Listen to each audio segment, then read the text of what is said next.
नमस्कार दोस्तों, आज मैं आपको बताने वाला हूं कैसे आप आईटीआर फाइल करेंगे। एफएनडो ट्रेडिंग करते हैं आप, तो अगर आपकी एफएनडो की ट्रांजैक्शन है, फ्यूचर एंड ऑप्शन ट्रेडिंग करते हैं, ठीक है, शेयर ट्रेडिंग कर रहे हैं, तो उस केस में कैसे आप इनकम टैक्स रिटर्न यानी आईटीआर को फाइल करेंगे इनकम टैक्स पोर्टल पे। चलिए अब बताता हूं मैं आपको कि कैसे आप एफएनडो ट्रेडिंग के अंदर आईटीआर को फाइल कर सकते हैं। इसको समझने के लिए बने रहे मेरे साथ वीडियो के एंड तक। सिंपल है दोस्तों, सबसे पहले क्या करेंगे, यहाँ से ई फाइल में जाएंगे। ई फाइल में जाने के बाद इनकम टैक्स रिटर्न में जाएंगे। यहाँ पे कर लेंगे प्री फाइल डाटा को डाउनलोड। प्री फाइल डाटा को डाउनलोड करेंगे। डाउनलोड करने के कुछ स्टेप्स है। यहाँ से करंट ईयर ले लिया। करंट ईयर कौन सा करंट ईयर है? Assessment year 21-22। अभी डाउनलोड वाले बटन पे क्लिक करेंगे तो ये जेओसन फाइल जो है करंट ईयर का 21-22 का वो हो जाएगा डाउनलोड। मैं इसको क्या करूँगा, यहाँ पे जेओसन फाइल को सेव कर लेता हूँ एक फोल्डर के अंदर। दोस्तों ये मैंने सेव कर लिया जेओसन फाइल को एक फोल्डर के अंदर, ठीक है। अभी क्या करना है, इनकम टैक्स पोर्टल से कर देना है लॉगआउट। लॉगआउट करने के बाद यहाँ पे डाउनलोड पे जाएंगे और डाउनलोड पे जाने के बाद यूटिलिटी है जिसके अंदर आप ITR 1 से लेके ITR 4 को प्रिपेयर कर सकते हैं। तो यहाँ पे जो हम प्रिपेयर करने वाले हैं ITR 4 के अंदर, मैं यहाँ पे अपनी जो इनकम है एफएनडो से, मैं बता दूं आपको, एफएनडो से जो इनकम होती है वो नॉर्मल बिजनेस इनकम के रूप में काउंट की जाती है, ठीक है। तो ITR 4 लेके आप यहाँ पे अपनी इनकम को डिक्लेयर कर सकते हैं। अंडर सेक्शन 44 AD के अंदर डिक्लेयर कर सकते हैं ITR 4 को फाइल करके। तो इस यूटिलिटी कोड कर लेंगे डाउनलोड। मैंने ऑलरेडी डाउनलोड किया है, चलिए ओपन कर लेते हैं। दोस्तों ये है मेरे पास ITR 1 से ITR 4 को प्रिपेयर करने के लिए डेस्कटॉप यूटिलिटी। इसको अपने सिस्टम में इंस्टॉल कर लेंगे और कर लेंगे यहाँ पे ओपन। कंटिन्यू वाले बटन पे क्लिक करना है और फाइल रिटर्न वाले बटन पे क्लिक करना है, ठीक है। उसके बाद जो डाटा हमने डाउनलोड किया था ITR को प्रिपेयर करने के लिए, उसको यहाँ पे इंपोर्ट करेंगे। इस वाले ऑप्शन को सेलेक्ट करके सेकंड वाले ऑप्शन को इंपोर्ट प्री फिल डाटा, इस पर क्लिक कर दिया। कंटिन्यू पे क्लिक कर दिया। यहाँ पे लिखना होगा पैन नंबर। चलिए लिख लेते हैं पैन नंबर। दोस्तों ये लिख लिया हमने पैन नंबर। अभी प्रोसीड पे क्लिक करना है। असेसमेंट ईयर 21-22 ले लिया है। प्रोसीड पे क्लिक करेंगे और अटैच कर देंगे जेओसन फाइल जो डाउनलोड किया है। देख सकते हैं सक्सेसफुली इसमें इंपोर्ट हो गया है। अभी प्रोसीड पे क्लिक करेंगे। ये SSC का नाम आ गया, pan number, assessment year, individual. SSC जो है यहाँ पे इंडिविजुअल है तो इंडिविजुअल ले लिया। कंटिन्यू पे क्लिक कर दिया। अभी ITR सेलेक्ट करेंगे। ITR 4 को फाइल करने वाला हूँ मैं, क्योंकि यहाँ पे जो मैं इनकम दिखा रहा हूँ प्रेजम्पटिव बेसिस पे दिखा रहा हूँ। इसके लिए आपको बैलेंस शीट भी बनानी होगी। मैंने यहाँ पे देख सकते हैं बैलेंस शीट और प्रॉफिट एंड लॉस अकाउंट बना रखा है। ये है मेरी टर्नओवर एफएनडो से। एफएनडो से टर्नओवर की कैलकुलेशन कैसे करनी है, इसके लिए आप मेरी पुरानी वीडियो देख सकते हैं कि एफएनडो के अंदर कैसे टर्नओवर की कैलकुलेशन होगी, ठीक है। उसके बाद ये है मेरा एफएनडो से ग्रोस प्रॉफिट, जिसके अंदर कुछ एक्सपेंसेस भी है। ये है डायरेक्ट एक्सपेंसेस, ये है डायरेक्ट इनकम है, ये इनडायरेक्ट इनकम है और ये इनडायरेक्ट एक्सपेंसेस है। अभी जो नेट प्रॉफिट मैं दिखा रहा हूँ एफएनडो से, वो इतने का दिखा रहा हूँ, 475 का, 14 लाख की समथिंग टर्नओवर है। तो ये 6% से कम नहीं है। अगर ये 6% से कम होता तो उस केस में मुझे ऑडिट कराना होता, ठीक है। या फिर अगर आपका एफएनडो सा लॉस है और उस लॉस को आप कैरी फॉरवर्ड करना चाहते हो तो आप ITR 3 को फाइल कर सकते हो, लेकिन उस केस में आपको टैक्स ऑडिट कराना होगा। तो अगर आप टैक्स ऑडिट की पेड सर्विसेज लेना चाहते हैं तो वीडियो के डिस्क्रिप्शन में उसका लिंक मिल जाएगा। और दोस्तों अगर आप प्रोफेशनल्स हैं जैसे chartered accountant, advocate, tax consultant या अकाउंटेंट, और आप सीखना चाहते हैं कि टैक्स ऑडिट रिपोर्ट को प्रिपेयर किया जाए या कैसे बनाया जाए, तो आप हमारी ऑनलाइन क्लासेस ले सकते हो। उसका लिंक भी वीडियो के डिस्क्रिप्शन में मिल जाएगा, ठीक है। दोस्तों अब बात करूँ इस एक्सेल शीट के बारे में, तो अगर इसको आप डाउनलोड करना चाहते हैं तो वीडियो के डिस्क्रिप्शन में इस एक्सेल शीट का भी लिंक मिल जाएगा। यह है प्रॉफिट एंड लॉस अकाउंट और यह है इसके नीचे बैलेंस शीट, ठीक है, जो कि आपको ITR 4 को प्रिपेयर करते वक्त इसकी रिक्वायरमेंट होगी। आपको इसको बनाना होगा। चलिए अब यूटिलिटी पे आ जाते हैं। यहाँ से ITR 4 को सेलेक्ट कर लिया। Proceed with ITR 4। मेरी यहाँ पे इनकम बिजनेस इनकम हो गई, क्योंकि एफएनडो ट्रांजेक्शन जो है वो इनकम टैक्स एक्ट के हिसाब से बिजनेस इनकम के रूप में ट्रीट किया जाता है। लेट्स गेट स्टार्टेड पे क्लिक करेंगे। उसके बाद ITR फाइलिंग के रीज़न पूछता है कि ITR क्यों फाइल करना चाहते हो। मेरी जो टैक्सेबल इनकम है वो बेसिक एग्जेम्पशन लिमिट से एक्सीड करती है, इसीलिए मैं यहाँ पे पहले वाले ऑप्शन को ले रहा हूँ। अगर आपकी एक्सीड नहीं है तो अदर ऑप्शन ले सकते हैं। कंटिन्यू पे क्लिक कर दिया। अभी ओके कर दिया। प्री फाइल डाटा से कुछ इन्फॉर्मेशन हमारी आ जाएगी, जैसे कि बेसिक इन्फॉर्मेशन आ गई, नाम, फ़ोन नंबर, पेन। बस आप इसको कंफर्म कर देंगे। जैसे मेरी इन्फॉर्मेशन बिल्कुल सब कुछ सही है, मैं न्यू टैक्स रिज्यूम को नहीं ले रहा, नो पे क्लिक कर दिया। और ना ही मैं रिप्रेजेंटेटिव के द्वारा ITR को करा रहा हूँ, नो पे क्लिक कर दिया। ये वाला बैंक रिफ़ंड के लिए है। अभी कंफर्म पे क्लिक कर देंगे। एम्प्लॉयर की डिटेल पूछता है, तो मेरी इनकम सैलरी इनकम से तो है नहीं, फिर भी मैंने यहाँ पे अदर्स ले लिया। उसके बाद एम्प्लॉयमेंट की डिटेल पूछता है, तो यहाँ पे मेरी खुद का बिजनेस है, F&O ट्रेडिंग कर रहा हूँ, तो अदर्स ले लिया। अदर्स ले सकते हैं F&O ट्रेडिंग के केस में एम्प्लॉयमेंट के बारे में। एम्प्लॉयमेंट का मतलब हो गया रोज़गार, तो मैं यहाँ पे अदर्स ले लिया मैंने। अभी क्या करना है, कंफर्म पे क्लिक कर देना है।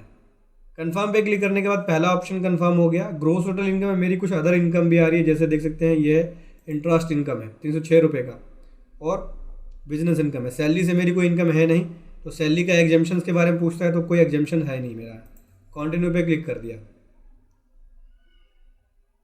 हाउस प्रॉपर्टी इनकम भी नहीं है हमारी।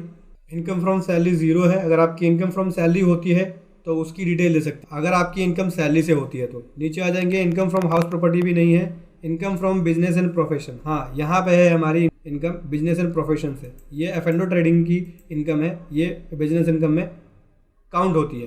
तो मैं इसको क्या करूँगा, यहाँ पे ऐड डिटेल्स पे जाऊँगा। ऐड डिटेल्स पे जाने के बाद जो बिजनेस इनकम है उसकी डिटेल को देंगे। यहाँ पे सेक्शन 44 AD को ऑप्ट कर रहे हैं यहाँ पे अपने इनकम को डिक्लेयर करने के लिए। देख सकते हैं computation of presumptive business income under section 44 AD, ये ले रहा हूँ मैं यहाँ पे। ध्यान रखना, अगर आपने सेक्शन 44 AD को ले लिया तो 5 साल तक इससे बाहर नहीं हो सकते। 5 साल तक आपको कंटिन्यू सेक्शन 44 AD को लेना होगा, रखना होगा। अगर आप इससे बाहर होते हैं तो आपको ऑडिट कराना पड़ सकता है। सबसे पहले बिजनेस का नाम, तो बिजनेस के नाम में मैं यहाँ पे SSC का ही नाम लिख रहा हूँ सेम, ठीक है। उसके बाद आता है बिजनेस कोड। इसमें दोस्तों जो बिजनेस कोड लेंगे, इस F&O के लिए कोई स्पेसिफाइड बिजनेस कोड नहीं है, आप इसके अंदर ले सकते हैं 09028, ठीक है, जो कि बोलता है retail sales of other product. ये ले लिया क्योंकि शेयर ट्रेडिंग होती है इसमें, तो retail sales of other product ले सकते हैं। और डिस्क्रिप्शन में ले सकते हैं F&O ट्रेडिंग।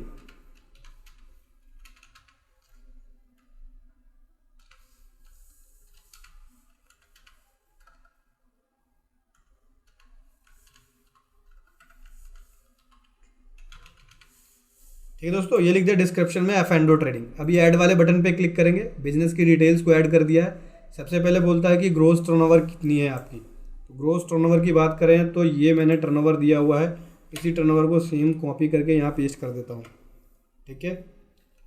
कॉमा वगैरह हटा देते हैं। 14 लाख की टर्नओवर है F&O से, ये मैंने लिख दिया यहाँ पे। ये हमारी किससे है, चेक के थ्रू है, डिजिटली होती है तो ऊपर वाले ही कॉलम के अंदर रिपोर्ट करेंगे, ए वाले में। ये जो आपने टर्नओवर रिपोर्ट करी, इसका प्रॉफिट कितना आपने रिपोर्ट किया हुआ है, तो प्रॉफिट एंड लॉस अकाउंट के अंदर जो प्रॉफिट है वो ये दिखाया हुआ मैंने, जो कि 6% से ज़्यादा है। या बोलते हैं 6% से कम नहीं होना चाहिए। अगर 6% से कम होता है तो आपको ऑडिट कराना पड़ेगा।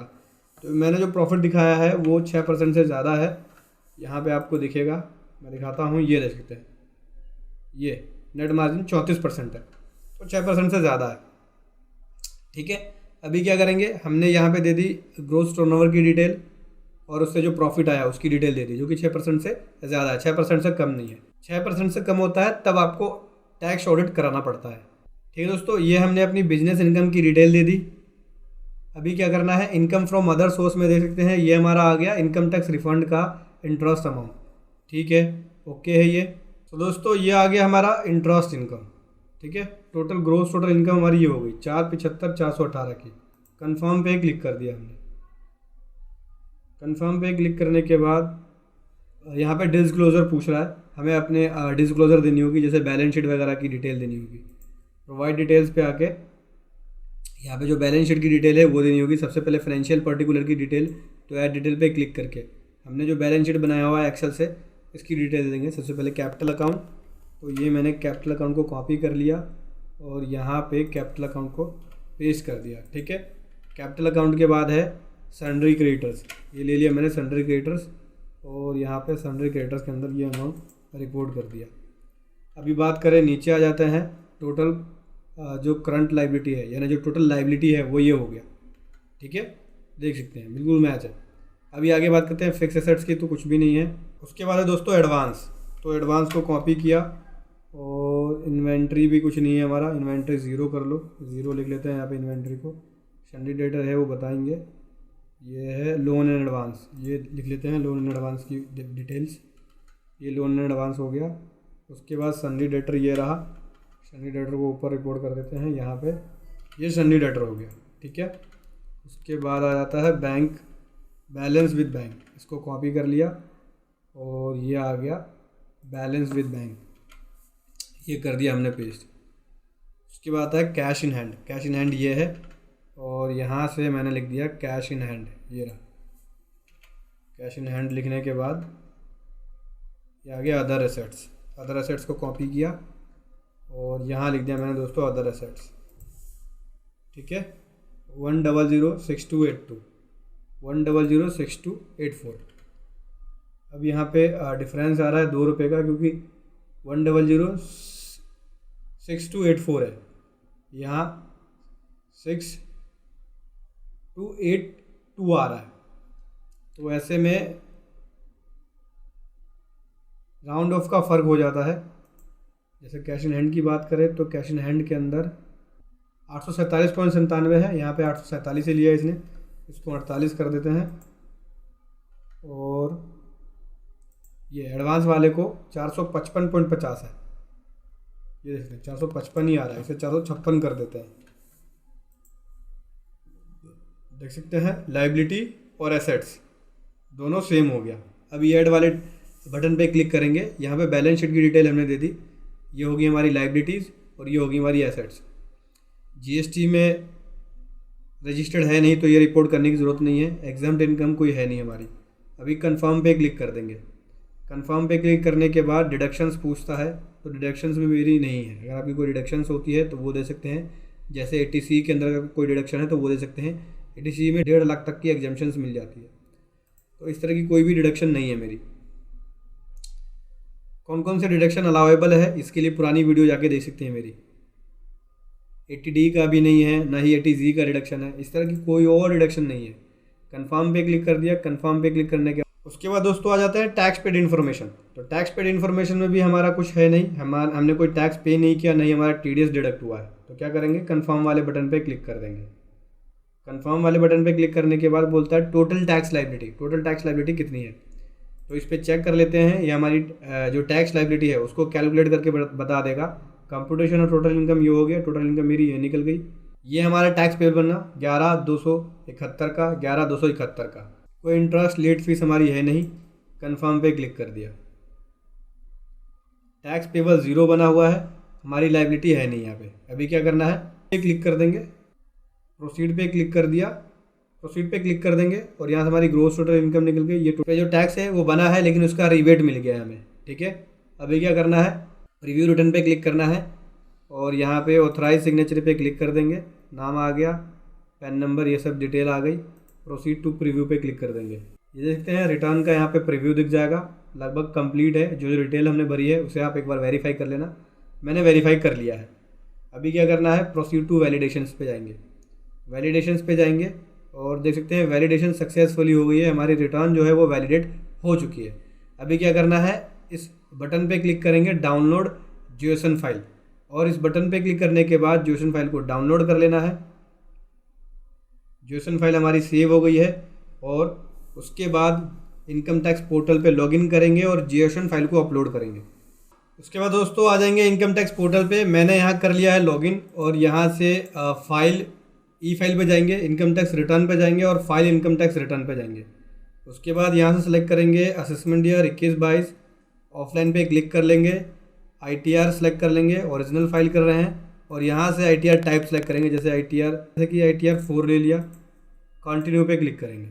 यहाँ पे आपको अपलोड करनी होगी ज्योसन फाइल जो सेव किया है। ठीक है, उसके बाद प्रोसीड टू वेरिफिकेशन पे जाके और ई वेरीफाई करके रिटर्न को कर देना है सबमिट। मैंने ऑलरेडी फाइल कर लिया है तो मैं यहाँ पे फाइल नहीं करने वाला हूँ, मैंने पहले से अपनी ITR को फाइल कर लिया। मैंने आपको प्रोसेस बताया है कि F&O ट्रेडिंग के अंदर कैसे आप अपनी ITR इनकम टैक्स रिटर्न को फाइल करेंगे। वीडियो कैसी लगी ज़रूर बताएं। Thank you so much. जय हिंद, वंदे मातरम।